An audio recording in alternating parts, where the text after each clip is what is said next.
नमस्कार विद्यार्थी मित्रांनो, Jeevan sir math and reasoning academy या यूट्यूब चॅनलवर तुमचे स्वागत आहे. मित्रांनो, आज पुन्हा आपण भेटत आहोत या व्हिडिओमध्ये PYQ सिरीज क्वेश्चन सेटमध्ये. तर मित्रांनो, आज यामध्ये आपण जे काही क्वेश्चन घेतलेले आहेत ते मागील काही आगामी भरतीमध्ये आलेले प्रश्न आहेत. आता ते प्रश्न आपण विथ डिटेल सोल्युशनमध्ये बघत आहोत. तर मित्रांनो, हा व्हिडिओ कंटिन्यू तुम्ही बघत राहा, जेणेकरून तुम्हाला येणाऱ्या परीक्षेमध्ये या व्हिडिओचा नक्की फायदा होईल. चला तर सुरू करूया आपल्या प्रश्नांना. प्रश्न क्रमांक 1 बघा काय म्हणतोय. जर एक काम 10 माणसे दर दिवशी 2 तास याप्रमाणे 5 दिवसात पूर्ण करतात, तर तेच काम 2 माणसे दिवसातून 5 तास करतील, तर त्यांना किती दिवस लागतील? बघा, इथं खूप सोपा प्रश्न आहे.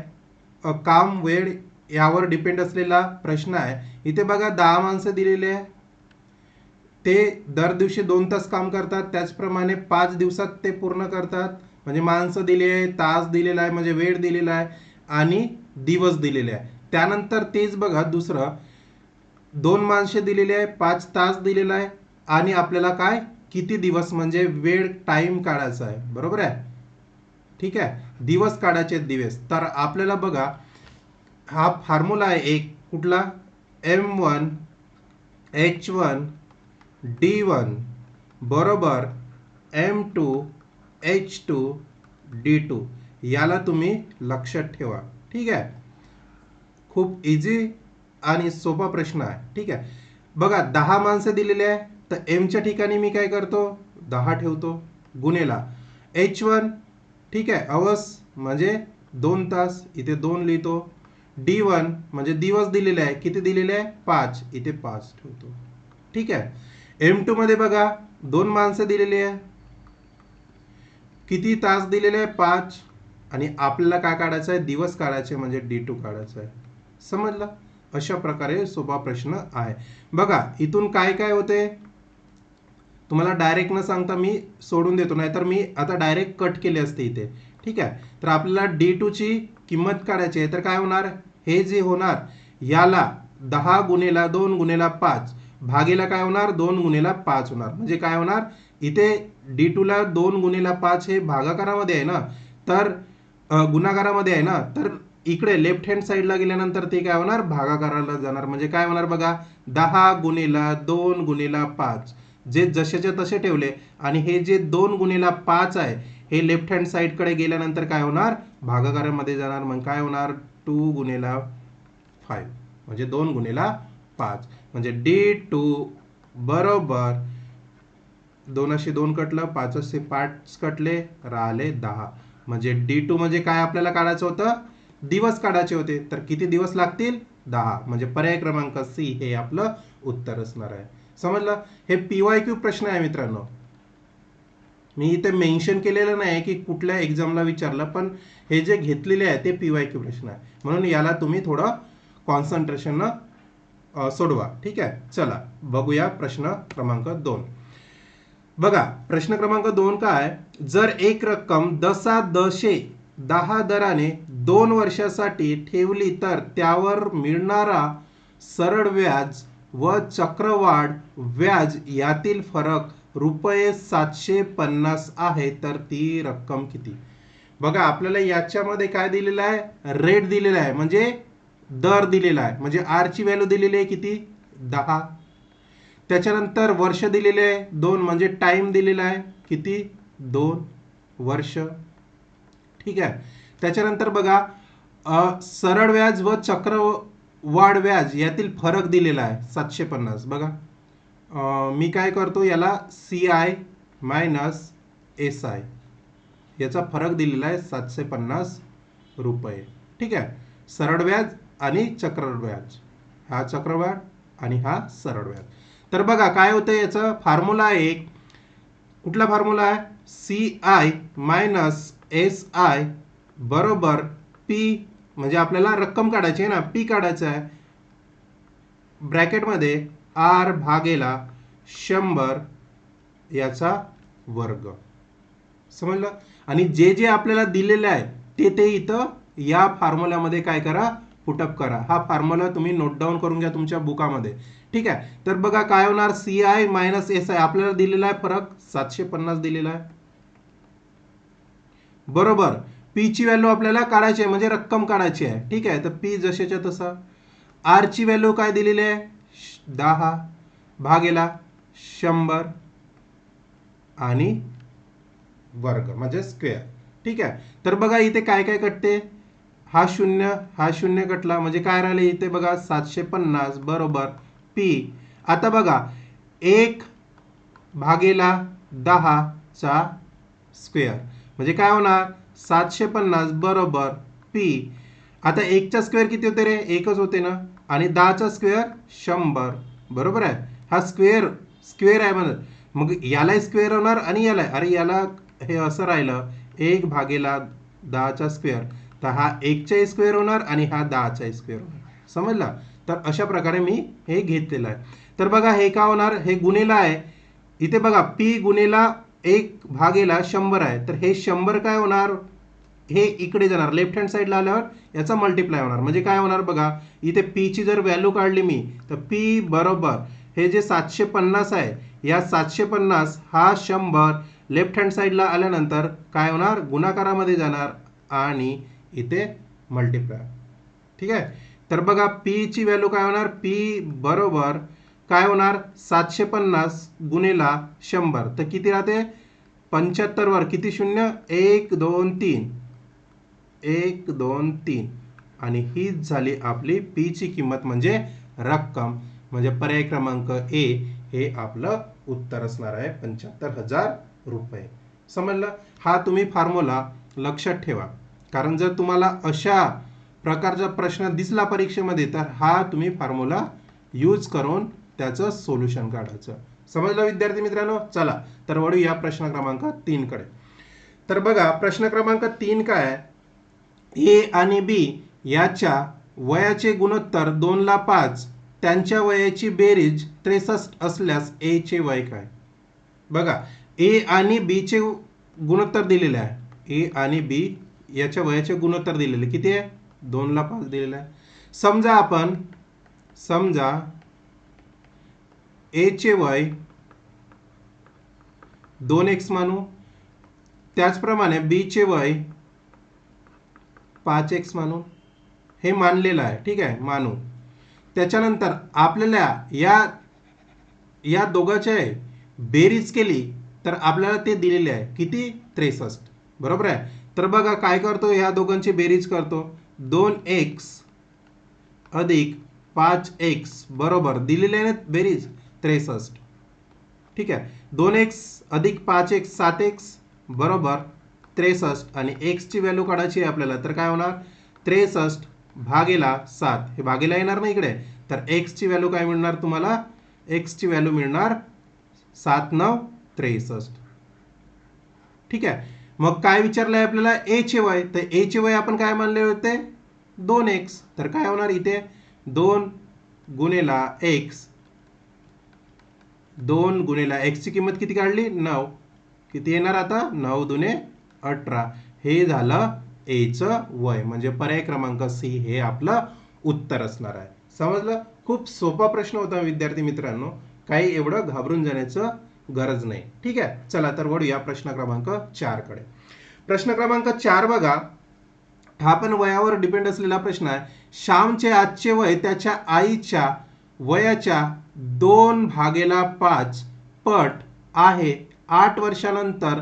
हे बघा 8 वर्षानंतर, हे लक्षात असू द्या प्रश्नामध्ये, त्याचे वय आईच्या वयाच्या निम्मे म्हणजे किती रे, 1 भागेला 2.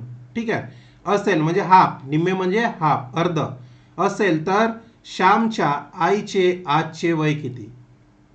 श्यामच्या आईचे आजचे, बघा श्यामचे वय पहिलं तर आपल्याला दिलेलं आहे, आईचे किती आहे 2 भागेला 5 आहे आईच्या, हे लक्षात असू द्या. ठीक आहे. त्याच्यानंतर बघा आजचे वय, तर ठीक आहे बघा आपण आजचे वय काढू, कोणाचे, आई आणि श्यामचे, आई आणि श्यामचे आजचे वय,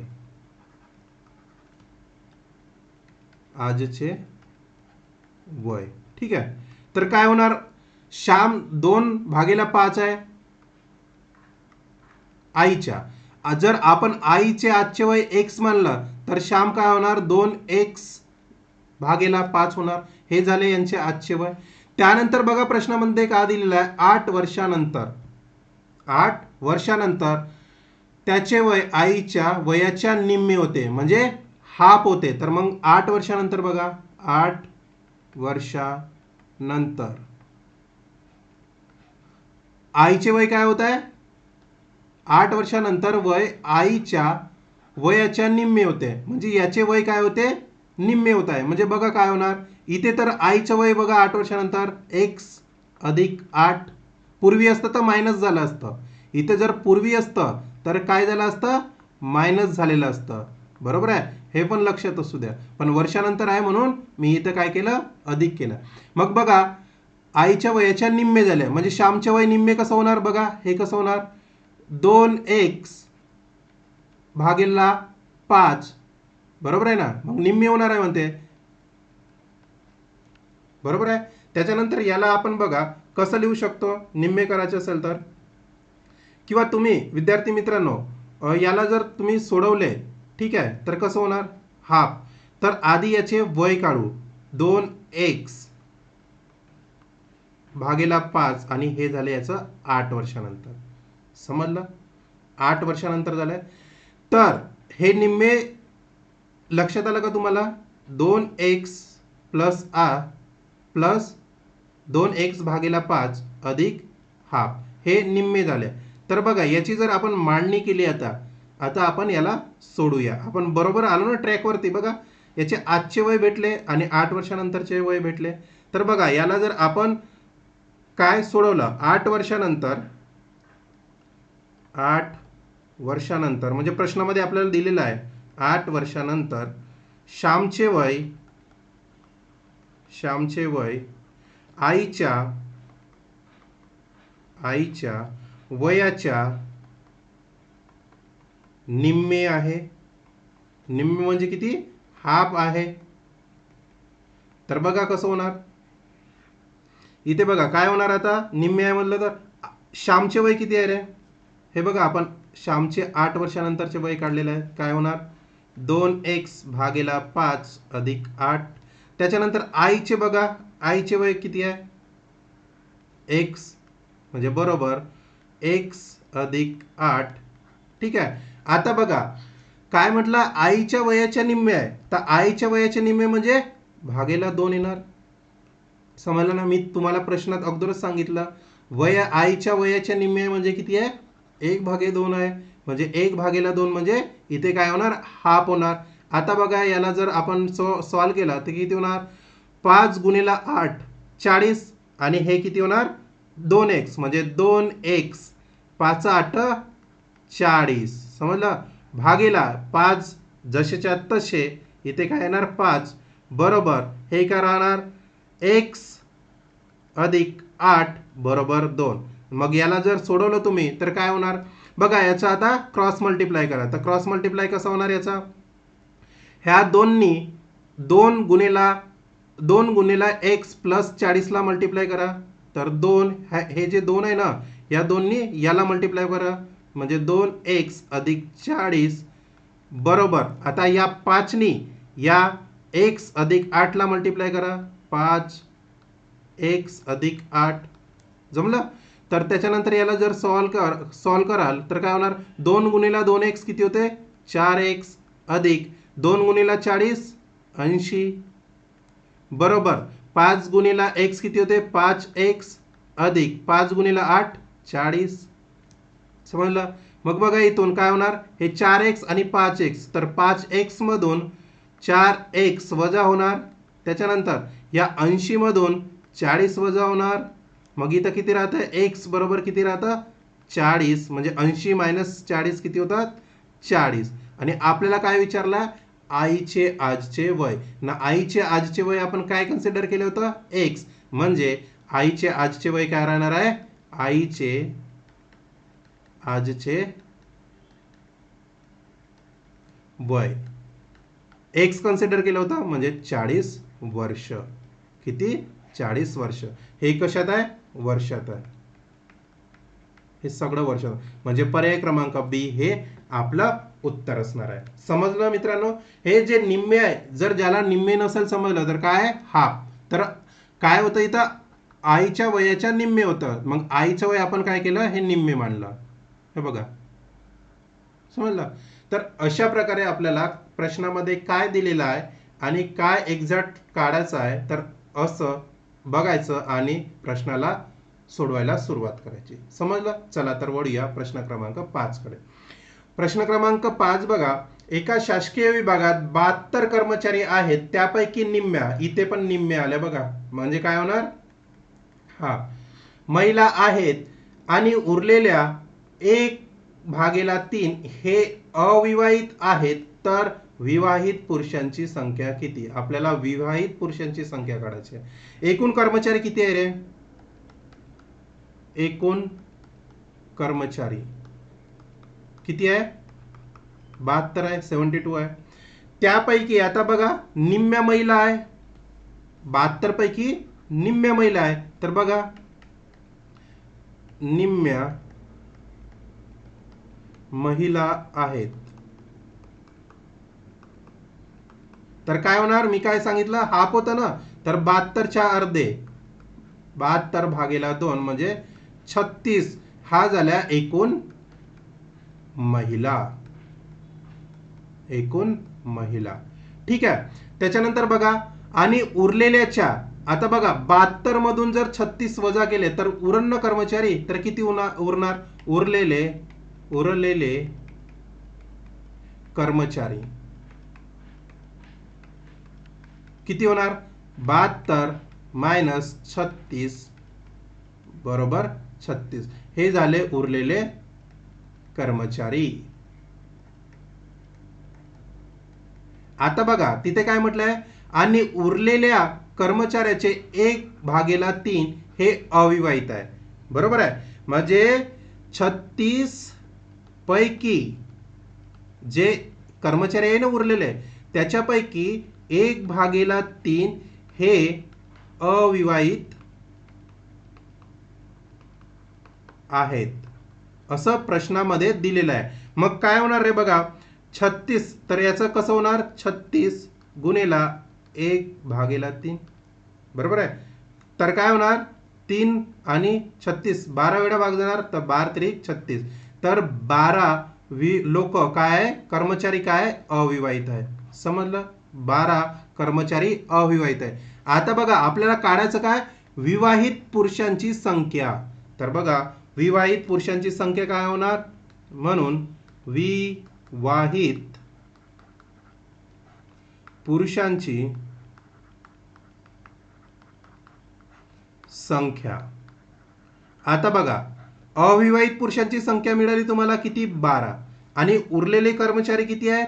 36. बरोबर आहे. म्हणजे तुम्हाला काय करावं लागेल? 36 मधून 12 वजा करावं लागेल, तेव्हा कुठं तुम्हाला विवाहित पुरुषांची संख्या मिळेल. तर किती होणार?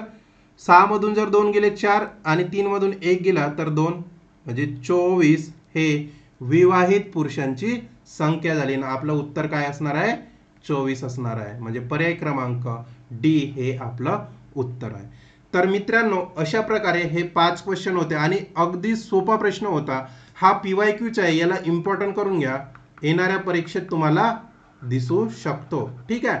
तर अशा प्रकारे हे 5 प्रश्न PYQ प्रश्न होते, ते मी तुम्हाला विथ डिटेल सोल्युशननी सांगितलेले आहे. तर अशा प्रकारे आज इथेच थांबूया. जर तुम्हाला व्हिडिओ आवडला असेल तर माझ्या चॅनलला, यूट्यूब चॅनलला सबस्क्राईब करायला विसरू नका. आणि या लेक्चरच्या फ्री PDF साठी तुम्ही माझ्या टेलिग्राम आणि व्हॉट्सअप चॅनलला भेट द्या. माझा टेलिग्राम चॅनल आहे जीवन पातुरकर आणि माझा व्हॉट्सअप चॅनल आहे Jeevan sir math and reasoning academy.